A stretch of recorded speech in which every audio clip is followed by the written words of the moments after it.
Era uma vez, no coração de uma floresta, um jovem chamado João. Caminhando, João encontrou uma velha corda presa a uma árvore. Ao remover a corda, uma armadilha ativou-se, mas ele ficou ileso. Antes de entender a situação, ouviu uma voz das sombras. Ei! Cuidado!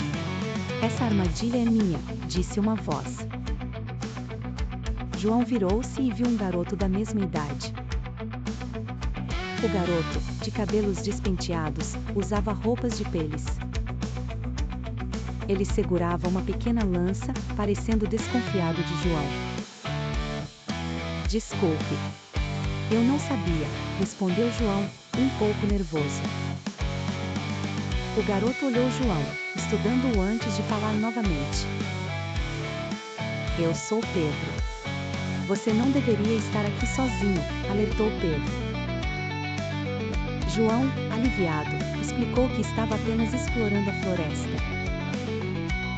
Esta floresta é cheia de segredos e perigos, disse Pedro com seriedade. Curioso, João perguntou se Pedro conhecia todos os segredos dali. Pedro sorriu e ofereceu-se para mostrar a floresta a João. Juntos, eles começaram uma jornada cheia de aventuras e amizade.